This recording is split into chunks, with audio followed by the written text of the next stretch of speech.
as the title suggests, my topic is talking to strangers. Now, not talking about sliding into DMs and going on the internet and talking to someone you don't know. I'm talking about a face-to-face interaction with a real person. We don't get a whole lot of that anymore. This is a busy subway, I think in Chicago. It looks like none of these people want to talk to each other, and some blame it on technology, but I don't think so. I mean, I think people just don't want to talk to each other anymore. It's just how it is.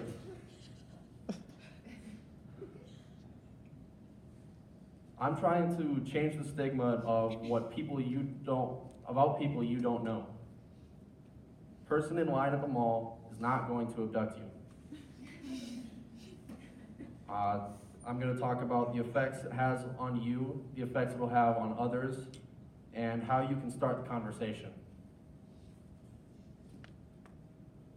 We often get caught up in our own lives and make others an afterthought, and in that light, I'm going to talk about myself first. Talking to another person, it can really impact your mood.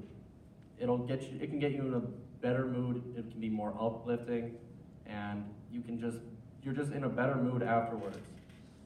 Another good reason to strike up a conversation with a stranger is that it can really help pass the time. You know, when we're bored in an airport and our phone's charging, so we don't really want to go on it. Just strike up a conversation with someone, especially if it's someone on your flight. It's really easy and it can be a great experience to learn something new. And learning something new, I've learned lots of new things about people through talking to strangers.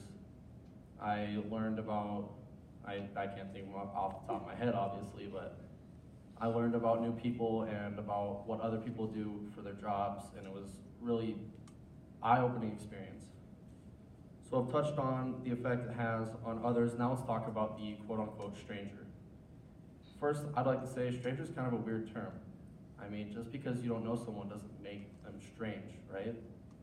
I would rather call them a new person or a passerby just because you don't know them. It's not a big deal. Nicholas Epley did a study. He's from the University of Chicago. He did a study and he found that people thought that you'd only get 40% response out of the other person.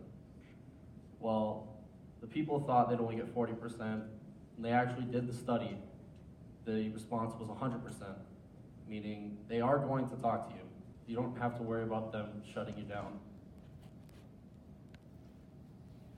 You know, it can change the mood for the stranger or new person as well, because it gives them a sense of acceptance, a sense of, you chose me out of all these people in this room. Why would you choose me, sort of thing. And obviously, we don't know what other people are going through, especially people who we don't know at all. So it could be the thing that changes their life, or maybe even just their day. And remember, they don't want to abduct you. And now that I've gone over the effects on both parties, now you might be wondering, where or how do I start? Obviously, start off, choose wisely. Don't pick the sketchiest looking dude in the room to pick a conversation with, because just don't. A simple hello or how are you can work wonders into starting this conversation.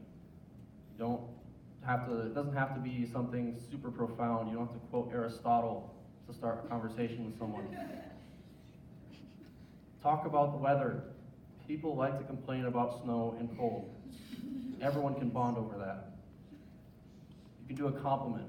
Compliments work wonders, but you need to know how to compliment. My thoughts are SO, simple and objective. Don't compliment someone's physical appearance, because then they might get the wrong idea, and then it's a really awkward situation. So try complimenting them on their clothes or their shoes, because people like to get told they have a good sense of style. Really gasses them up real quick. And if you're not comfortable with this, just pick a scenario where you have a limited amount of time. Like a ride on the subway will only be 10 minutes, or waiting for your plane won't take very long, because then you have an easy out to that conversation if it gets awkward real fast. So I've told you how to talk to strangers, how talking to strangers can help you, can help others, and how you can start your future conversations. And remember, they're not going to abduct you.